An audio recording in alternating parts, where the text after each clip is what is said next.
We're thrilled to have you in our session today. As everyone starts coming in, which always takes a little bit of time with Catalyst, we wanted to welcome you to the grant writing series and to the last of our four-part series. For those of you who actually were able to participate with us all along, we actually started off with an introductory, very simple one of the basics, and then we went into the 10 tips on social of working with grant writing with social entrepreneurs. And then we had the panel last month with the donors, and now we have the wisdom from our amazing social entrepreneurs that we have today. So thank you once again for joining us. If you're able to have your camera on, our speakers love that because they like seeing your beautiful faces, but we are also fully aware that there's some multitasking that's happening sometimes. So we do understand that as well. We will have a breakout session at one point. So if you are in the middle of something, no worries, just stay in the main room and let us know because we do like to have that wonderful interaction as well. Our agenda for today, as we kick off, first off, is we'd love for you to share in the chat your name, your organization, and where you're calling in from, because we have people from all over the world. And then after you do that later on, I'm going to ask you to add something fun with an emoji. So our agenda, and Elian can show this real quickly, that we're going to walk through today is giving you the introduction of our guides today. The speakers will each kind of introduce themselves for a couple of minutes, and then we will have them also do a little bit of a short presentation and tips before we go into the panel discussion. So wanted to provide that information to you as well. So to kick off, we wanted to introduce you to our speakers for today, and each one of them have such unique backgrounds and experiences that we're super thrilled to have them in our panel. Each one of our speakers brings so much to the session. First is Jackie. Jackie is one of our avid Catalyst 2030 fans. She started Dialab out of Lebanon, Diabetes Foundation, and she has a history of that with her daughter.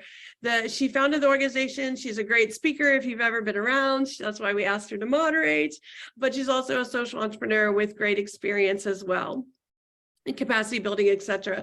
Vera Cordero, she's with Dara Institute. She's a medical doctor who came out and realized that I need to be more involved in addressing the poverty issues that are facing the people that are coming in to me as a medical doctor. So the Dara Institute was founded in 1991. She's been around for a long time with this organization and working with vulnerable families and helping lift them out of poverty. And they have long-term results that they found and have data to back it up, which we love as well. If you know her, you know she's a Shoka Fellow, Skoll Fellow, Schwab Fellow. So she's been around and has worked in many different areas. Sandra Contreras, she's the new development person at Glasswing International, but she also worked with Save the Children. So you'll be familiar with her from some of the examples that she'll share with Save the Children, working in fundraising there as well. And then I did not practice saying your name, but Mr. Dutta from Goonj out of India. And he's been working with them for a long time as well. Lots of experience with research, project management, strategy development, and works with those strategic partnerships as well, and has worked with fundraising with their organization as well. So welcome to our speakers, and I'm going to send it off to Jackie. Well, hello everyone. Good morning, good afternoon, good evening, and welcome from wherever you are joining us from. I'm really excited to be here today, especially having this fantastic lineup of speakers, of experts, allow me to say, because the more you practice social entrepreneurship, the more you become expert in that. And that expertise will be translated today to you, so you can benefit from everything you're going to hear today, and you can put it into practice in your organization in order to keep progressing. I know some of the attendees might be very much experts themselves, and through your questions, we will also benefit. So don't forget to drop in the chat your questions. Don't be shy to ask questions before we end the presentations. Sometimes your questions are of very much added value to whatever we are talking about. I'm really happy to have our speakers today. So next we will have our next speaker, Vera Cordeiro from Brazil, from Instituto Dara. She will present some tips and very much useful information to all of us. The floor is yours, Vera. Thank you. Can I start? Yes, please. Yeah. First of all, thank you all, Debbie and all, for this opportunity to share Instituto Dara's work that I founded in 1991. So we have 31 years of experience. And our main, our mission is to promote human development and health through an integrated social methodology to fight poverty. So you can believe me, this is a room from Dara Institute in Rio de Janeiro, Brazil. As you can see, in one side, there are mothers, especially Black women, because poverty in Brazil is many times the responsible of the family is a Black woman, a very poor and Black woman. And in that same room, you have physicians, architects, nutritionists, engineers, lawyers, social workers, all kinds of areas. In the beginning, when I founded Dara, people say to me, you are crazy, because in the year 90, you have to have a focus. For example, education and housing, income generation. But since the beginning, listen to the people we serve, we understand to really transform people's lives. You have to work in a very integrated form. As poverty is a multidimensional problem, you have to have a multidisciplinary way to fight poverty. Next, please. It was amazing because many doctors and people from other areas, they came to visit us. In the very, very beginning, our headquarters was a stable where the hospital used to be, near Hospital da Lagoa, where I worked during 20 years, and they founded 23 organizations near 23 public hospitals in Brazil, in 6 states. It was amazing to see the spread of the beginning of the social methodology that we were creating. It was not myself who created the Family Action Plan. It was more than 1,600 volunteers, 5,000 hours pro bono for McKinsey, Ashoka, Avina, Schwab, Skoll. So everybody together, especially listen to the people we serve, we created the social methodology. Next, please. We also became a public policy in one of the largest cities in Brazil called Belo Horizonte, that is not normal for NGO, as you know, to become public policy. And Avina, one of the largest nonprofit in South America, they understood that what we are doing is almost a government project. And so they introduced us for people from the government of Belo Horizonte. And after 4 years working, we became public policy. Next, please.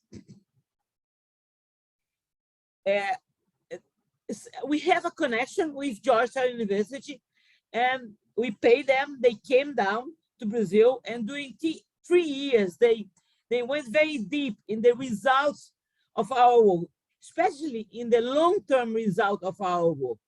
What they found was published in New York Times. There is a decrease in 86% of the rehospitalization of the children 3 to 5 years later, when they are out of Dara program. The income generation almost double. Next, please. Regarding housing project, because we repair the house of the people. So only 28% in the beginning of Dara program, they have their own house. 3 to 5 years later, 51% of the family, they have their own house. And regarding well-being, awareness, psychological environment of the family, in the beginning of DARA program, they said that it was very bad, bad or very bad. 3 to 5 years later, 51%, they said the environment, the psychological, the relationship inside the family was good and very good. Many people talk about sustainability, but if DARA, the Family Action Plan, is not about sustainability, I don't understand what the name sustainability represents. Next, please. I'm finishing, I know. DARA started in Rio de Janeiro. We spread in many cities in Brazil, as I already talked about. But more important, many social entrepreneurs, they learn from us. They put our methodology in tablets. They put at least the DNA of our methodology in tablets. Then they spread in 4 continents. For example, Laura Berg, this is one of the leaders of catalytic movement. She's responsible for Green Light Movement. She said only in South Africa, 107 institutions, they use what Laura Berg said, the client-centered methodology, center in the family, the client-centered methodology. So if you want to know where the Family Action Plan, our core business is in 4 continents for the benefit of millions of people. The final shot, I hope, the final shot is, please. As I said, it was not myself who created the Family Action Plan. It's 1,600 volunteers during 31 years, the help of Ashoka, Skoll, McKinsey, Avina, Schwab, and we was elected by the NGO, the magazine, NGO Advisor, now the .good, they changed the name, the best NGO of Latin America during 10 years, and the 20 best NGO in the world. But that was because of the work of many, many people and the sponsors of a lot of companies and institutions from all over the world. Thank you very much. Thank you so much, my dear Vera. And actually, you tackled something we will come back to and talk about, which is the private-public partnership and how you transformed what you were doing. You included policy. So that is extremely interesting, and it could be an example to many NGOs. And I love what you're doing. I can see the passion. Leading myself a diabetes organization and seeing the need of patients, I really hear you with my heart, not with my ears. So let us move. Thank you. And it's really excellent work. Let us move to our next speaker of today, Sandra Contreras from El Salvador. So Sandra, we would love to hear what you have to share with us. We'll start sharing your slides if you have any, or the floor is yours if you're going to talk to us. Thank you, Jackie, and thank you, Vera. I'm really excited to be here to share this space with you. So I'm Sandra. I'm the Director of New Business Development for Glasswing International. Glasswing was co-founded 15 years ago in El Salvador. We addressed the causes and consequences of violence, trauma, and poverty and migration on young people, communities, and systems. As the Director of New Business Development, I joined 5 years ago. We're a young organization that has gone through a lot of change. 15 years ago, we began with 3 employees and an annual budget of $300,000 a year. And then by 2022, we've grown to almost 500 staff. We have a presence in 12 countries and a budget over $35 million a year. As I mentioned, we've expanded our programs to 12 Latin American countries. We also have a program in New York City, but we maintain our headquarters in El Salvador. So I joined Glasswing 5 years ago, and we had gotten to a point where Glasswing had been very successful in pursuing and in growth and pursuing different kinds of funders that went from the private sector to foundations to multilateral institutions and bilateral institutions. But we got to a point where in order to sustain that growth and to continue expanding, we needed to set up some systems and some structures and have a different kind of approach when pursuing fundraising. So I'll leave it at that. I think I have a slide on that I wanted to share, I think at what my understanding at the end, about top 5 tips of things to avoid that we've learned along the way and that we continue learning as we continue pursuing different funders and different types of fundraising sources and products. So I think that we can come back to that as we go into the discussion, but really looking forward to sharing more during the panel and also the breakout session. So thank you for this space. Well, thank you, Sandra. Muchas gracias. As I mentioned, I have visited El Salvador, and I do believe that what you are doing is extremely amazing. And I see you have an office in Ecuador. I happen to carry the Ecuadorian nationality. Maybe you can drop the address of your office there on my next trip. I will go visit and see your work firsthand. So yeah, and it's wonderful.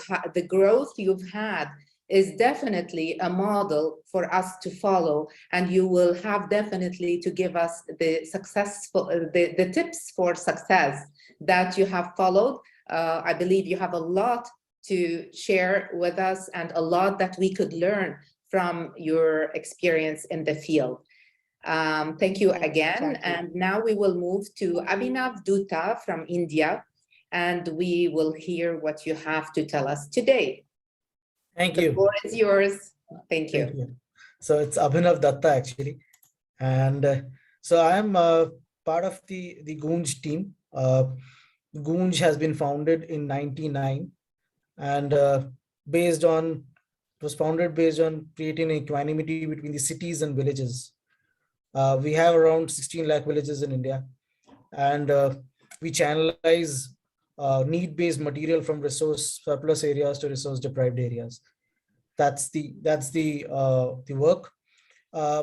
We do it in a different way. We use material as a motivator to trigger large-scale development work.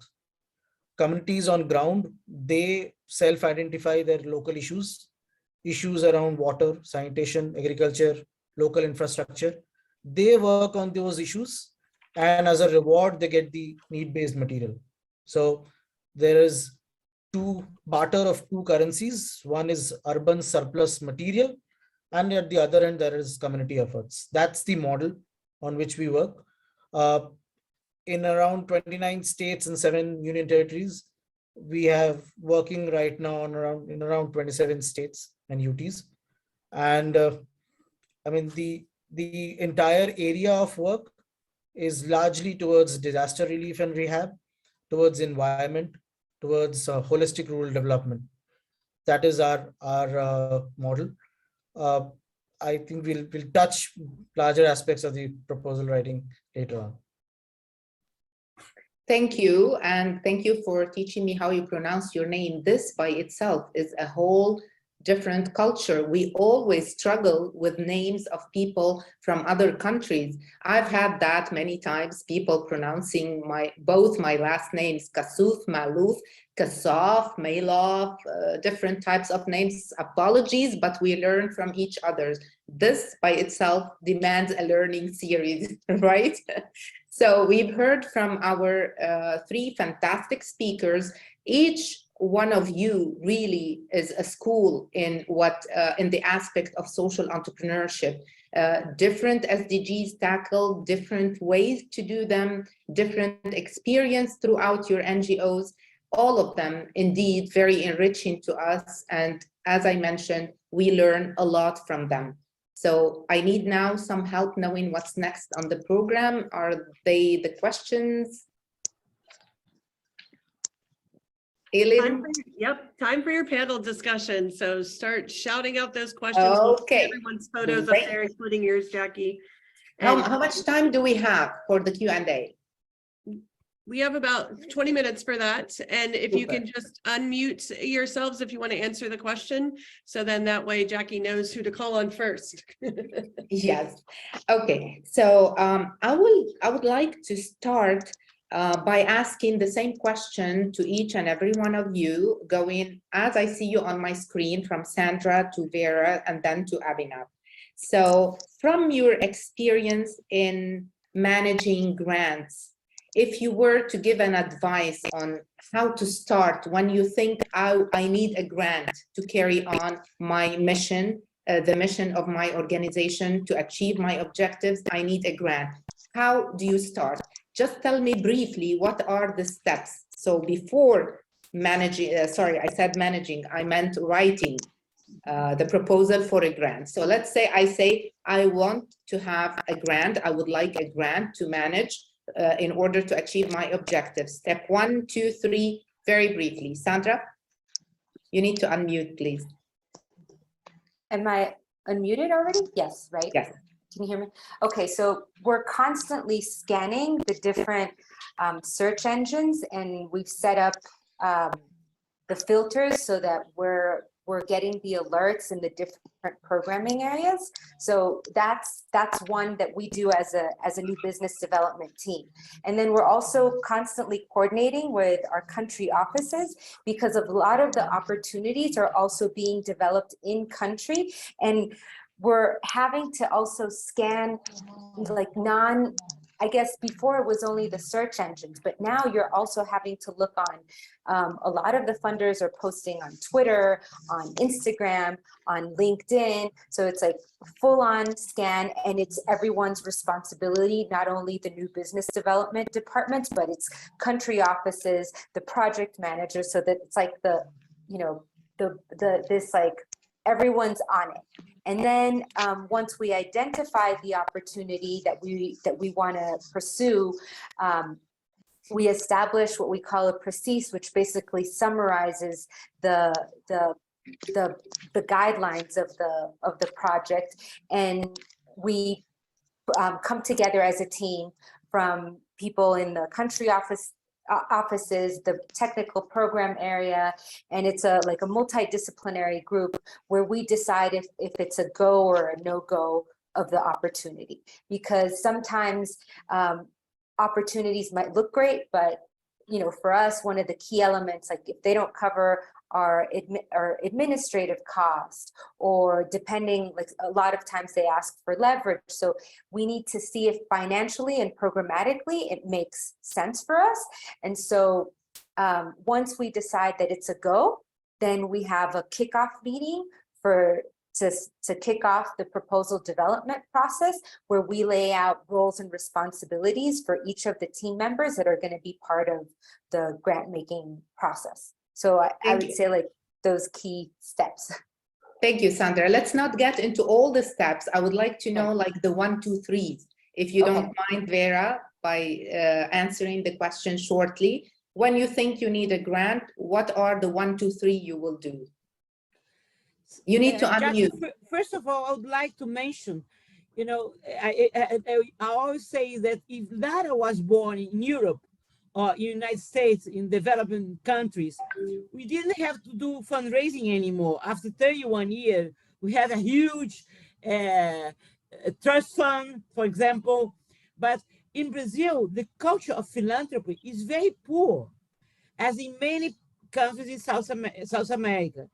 So when I have to do, the first thing that I did in the beginning of the year 2000, is establish an office in New York to have tax exempt from, institution like Praxair Foundation, now Lindy Foundation. So I start, you asked me three kinds of things that I do. The first thing, I start to look at companies, national and international companies that has some similarity with our mission. For example, we have inside data the housing project.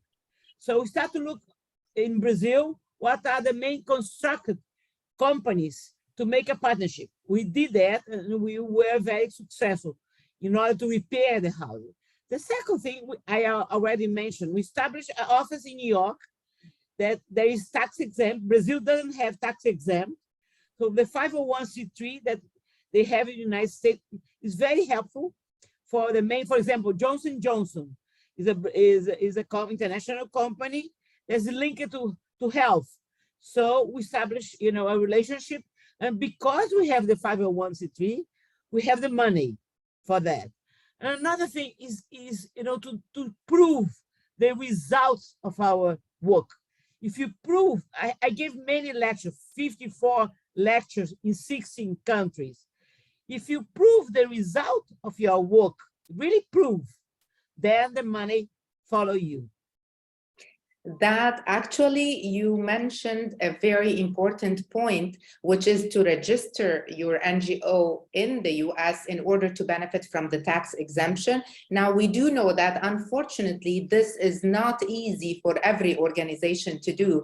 I understand what you're saying because we did register Dialab in the US in order to benefit from that point, because also in Lebanon, we don't have the tax exemption, unfortunately. But I personally think it's a great motivation for donors when they know that that will be deducted from their taxes. It's like they're going to be doing a double successful point if they do that. They give to a cause and then it's deducted from their taxes. So for the audience, I want you to notice that every one of our guests is talking about different points.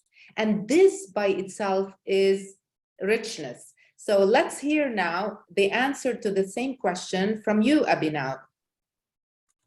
I think there are two key points which we usually focus at when we look at grant proposal. Firstly, I think I call it as moon. That's MOON, and if you reverse it, you first look at the need, then you look at the output, then you look at the outcome, and then you look at the model. So grant proposals which are focusing on model, they themselves address the other three aspects of outcomes, output, and need. So relationships and proposals which are based on model, approach, and methodology, they have been successful enough to, you know, convert as monetarily. And the second prime aspect is to, you know your funder. What has been their giving patterns, which sector have been giving, what is the past trend that they have been supporting. And this is largely about, obviously, institutional funders we are talking. These are, keeping in mind these two factors, if you can draw this in your proposal, I think this helps a lot. Well, you see, I told you, every one of our speakers will give us a different tip, different points to talk about. Now, my question, let me address it this time to Vera. We know there are different places to look at funds. There is the EU funds, they have their own models, their own goals, their own objectives from giving the money. We have the US funds, we have the embassies who give grants, we have the corporate sector that gives grant. So if you were to advise a new NGO where to look at funds, how would you advise them? Where would you advise them to look for funds mainly? You need to unmute, please, Vera. Vera, you need to unmute. Now you can hear me. Now you can hear me. So I think we were so lucky when we established this office in New York. Because, for example, I used to spread the word about data in Brazil and outside Brazil. The results, I gave many lectures.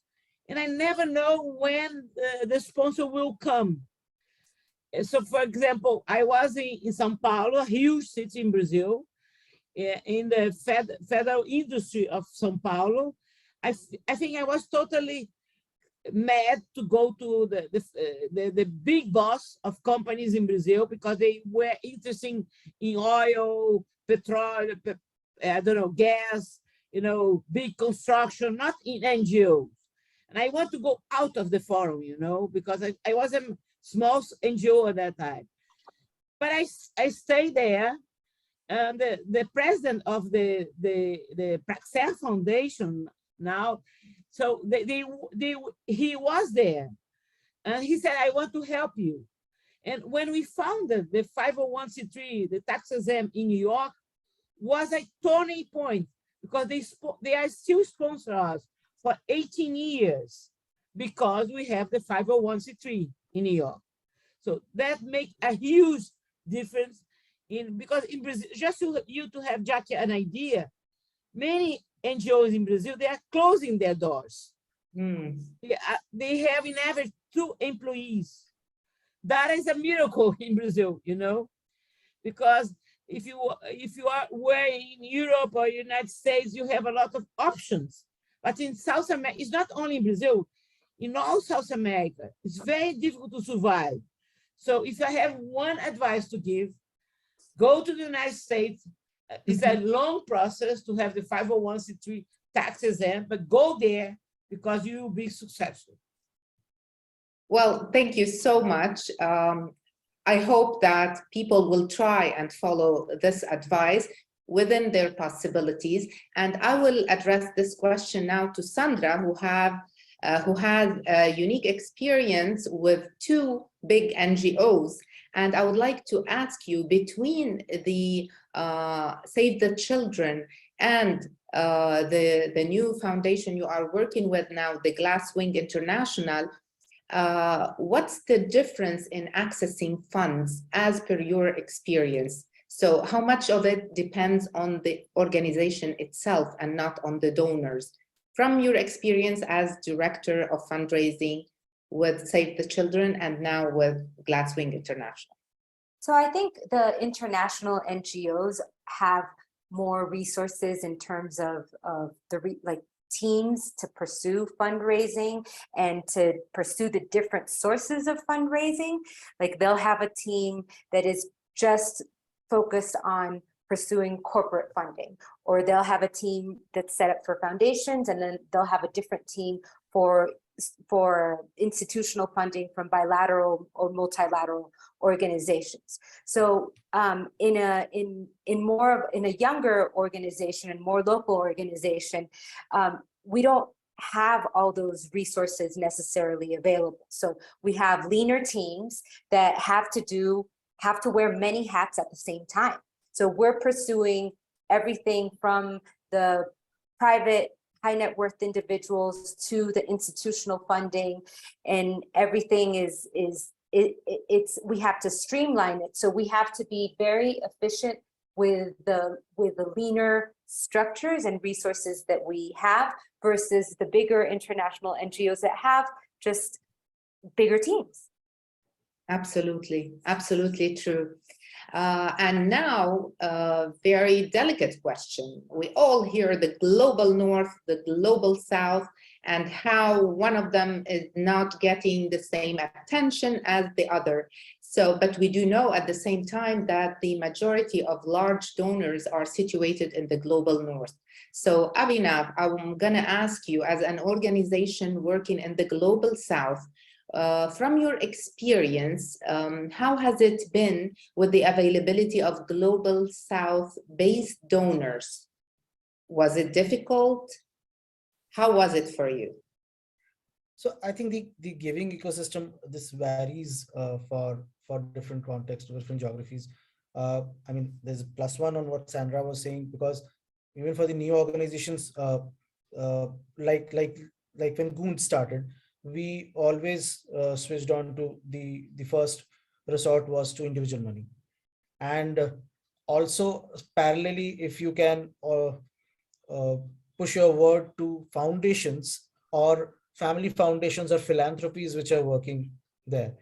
That has been pretty accessible for Goonj.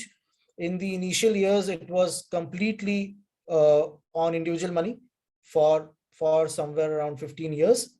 And then there was a transition to institutional money, which the ecosystem does support at this point of time as well. And there are foundations, there are corporates, there are philanthropies where you are getting that that support. Obviously, there are set patterns, and there are also expectations from you which you will have to fulfill in terms of accountability, reporting, And that helps. And for that matter of fact, we have been able to do that. Thank you so much. I will ask now Sandra. We always tell people what to do and we give them successful tips. I would like you to start a sentence by saying, don't do this. If you were to say to someone who's writing a proposal to get a grant, what would be the don't, the number one don't you would recommend? Don't not answer the question. A lot of times we write, and I mean, and this is based on things that, like, we go back to proposals sometimes, and when we review, I'm reviewing and I'm realizing we're not really answering the question in that section of how they're asking. Like, let's answer the question in a succinct and very clear way, and and don't use jargon. Sorry, I added this other one, but but yes, I would leave it at that. Great, great. I will go now to Vera and ask you what would be an advice you would give social entrepreneurs based in the global south when working with donors in the global north. How would you advise people to act in such situation? Being in the global south, talking to donors, or asking grants from donors in the global north? Thank you so much, Jackie, for that question, because, poverty, there is poverty in the north part of the planet, but poverty is in the south. And when I went to Harvard, I said, we became a case study in Harvard. We have two major problems in our planet. One is climate change, and the other one is inequality. Então, if you have built a strong institution, recognized institution that works well, is an opportunity for the funder, not only to sell what they do, the business they are doing, but to be the co-author of fighting poverty, for example, of climate change for an environmental institution. So and I think the donors, they have to be more near the partner they choose. For example, if they choose data, they have to understand what exactly is our mission and what are the main challenges we are facing now, because we face a lot of challenge, but now, in order to grow more, to spread more, we're facing always is lack of money and lack of human resources. So be the co-actor, start to help us to write the proposal, and be the person not will give us money, but will fight poverty, will end climate change. You'll be the co-author with us, and visit us. Come to see. Don't expect that we are saying the truth. Come to see our work and our challenge as well. Thank you. We have 1 minute left. I would like to ask Abhinav, in order to wrap up this discussion panel that was very rich indeed, what would be the advice you would give someone applying for a grant when it comes to the fact that big donors want history? If I'm a new NGO, how do I start building my history?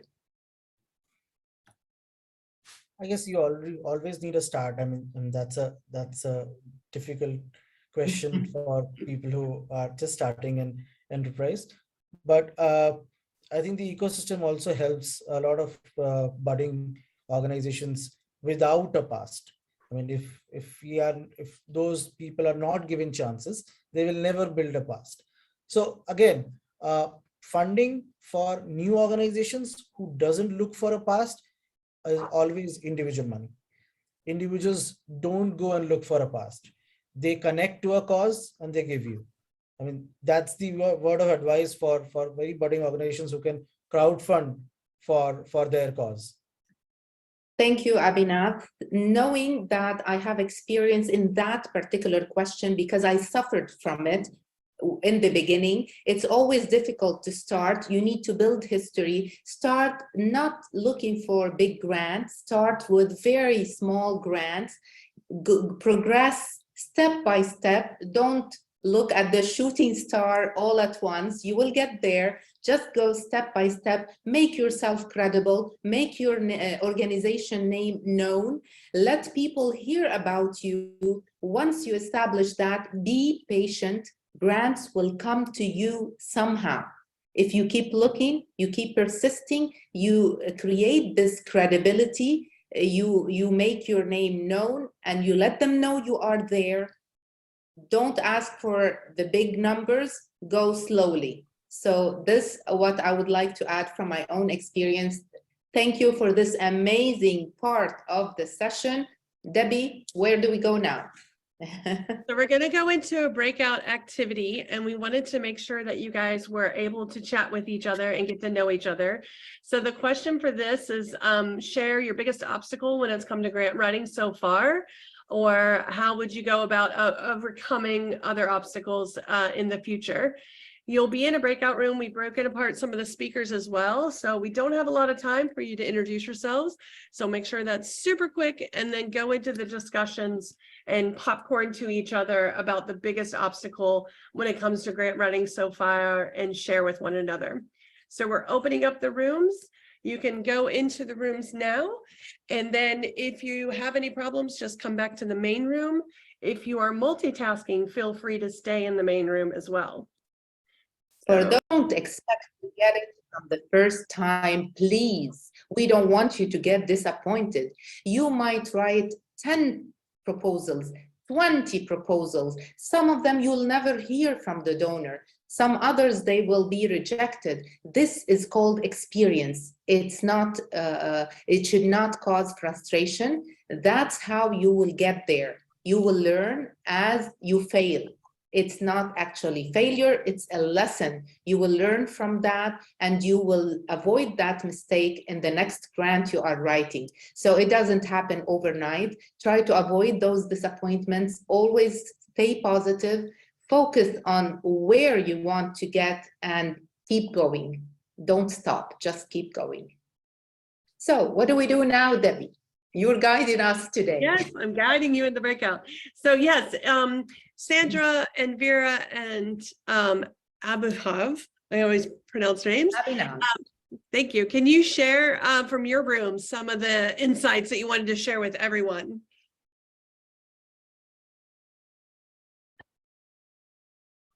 So anyone can unmute. Debbie, in our room, we didn't have time to share a lot.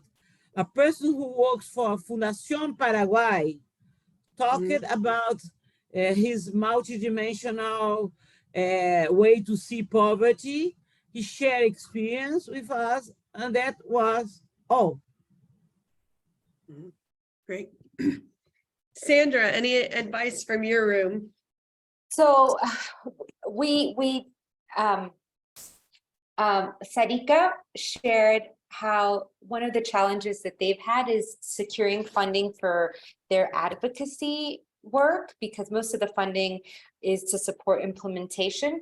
So they've tried to overcome that through participating in events, in speaking series, and we also, so I'd also invite the other members from our group to add if they, because I ended up leaving the breakout room by accident before. So we also, Sarika was also asking about the challenges or the priorities when starting a new business development team. And so I shared that one of the main, the critical steps was establishing processes and defining roles and responsibilities in order to get organized to be able to pursue funding.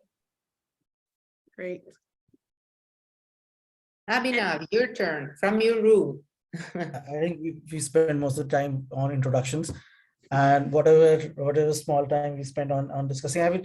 I was talking about how we need to redefine some of the predefined topics like poverty, because poverty has different faces. Now, poverty might not be just depicting hunger. Uh, Poverty can also be paucity of choices. So while we write grant proposals, it is also important how we can uh, redefine some of those concepts which have been there socially conditioned over the ages. So that is how one of the ways you can you can overcome that obstacle in writing grant proposals. How you can educate the other person on what it actually means for you. Thank you. I wanted to share something that happened in the breakout room I was in. Patricia mentioned that the challenge was that sometimes they don't know what the donor exactly wants of them. And I suggested and I mentioned that golden rule is to know your donor. Get to know who is that institution, what do they do, what are their objectives, what grants do they give? Do they give once a year, twice a year, every trimester? What is their system and what impact they are looking for? So in order to answer to that challenge, I suggest this golden rule: know your donor. Before you start even thinking to write a grant, get informed. Debbie, I see Lucy and Lubna raising hands. Do we have time to take the questions now or is it later? Yeah, Lucy, if you can add your question real fast, and then we're going to have to move on because we want to ask everyone a wrap-up question. Lucy, you can unmute and ask it.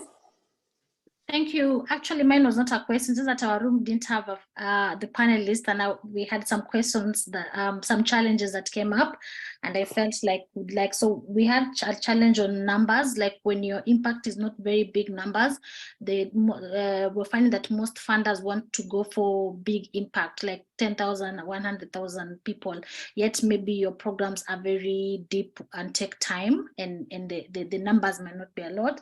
Another problem that some people challenges people are finding in our group is that the transition from non-profit to profit, so you don't know exactly which funder to get, but most of the funders are maybe funding non-profit, and the ones who are doing profit, you don't have the track record to show because you're on transition. And finally, just establishing the right funder for you, because you could see a funder according to what they've put online looks like the right funder, then when you engage, it's not really, we find that they're not the right funder for you. So is there anything around that?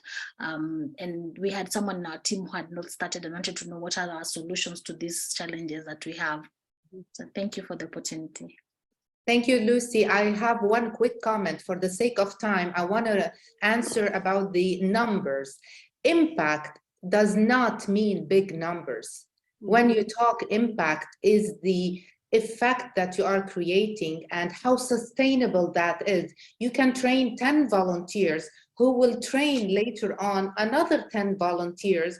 And as time goes by, they will be hundreds of trained volunteers. Then you are creating an impact. So impact is not always, of course, numbers are impressive and donors look for numbers, but it doesn't always say that you are making the desired impact. And Debbie, can we take Lubna very quickly? She has a great experience in the field. Let's give her a minute to share with us what she has to say. Oh, thank you. I didn't even realize my mic was on. All I just wanted to say, because a lot of times when you're filling out the grant, two things I would say. One, do not compromise your mission or who you are, what you stand for to meet the grant, because you will get lost and you'll never get anywhere. And then the second thing is to really be, and Jackie made this point a lot, is to really read the grant points, what the call is, and see within, rather than changing yourself, see within your NGO or your innovation what meets the grant, and highlight that, paying very close attention to the language they are using in the call for applications. That's all I wanted to add. And I'm Thank you happy so to host much, anyone Lubna. and host you. Thank you for the opportunity to contribute. Thank you. As I mentioned, within you, there are so many experts we can learn from. There we go. We proceed with our session, Debbie. So we'd love to thank all of our speakers for giving the time. We do want to do, because we are stopping at the top of the hour, two things. If you could just do a 30-second kind of highlight your best advice ever. So what's the one thing that, as we wrap up, that what advice would you like to share with the participants?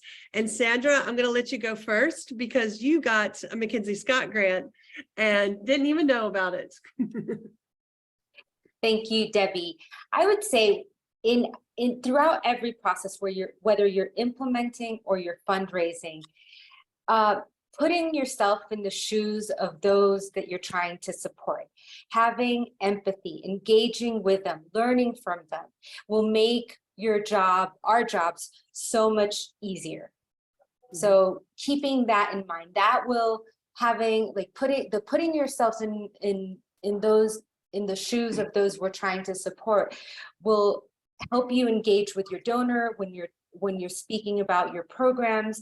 And when we're writing proposals, we're not forgetting that will allow us to elevate and to represent the work that we want to get funding for in such an easier way. So I would say, like, let's not forget that empathy that needs to be at the heart of whether it's talking to donors or putting what we want to do into an application, whether it's for philanthropy or for an institutional donor. Great. Aberdeen? I think Your taking cues from Lubna, I think one thing that you shouldn't compromise for what you stand for, and that's the key. You can't compromise what you represent. So that needs to be taken into consideration. Awesome. Vera? Yeah, I will say that it is your heart that will bring money for your institution. Because when the sponsors see not only one person, but the whole group together, in a very enthusiastic way to working with happiness, the money will follow this group.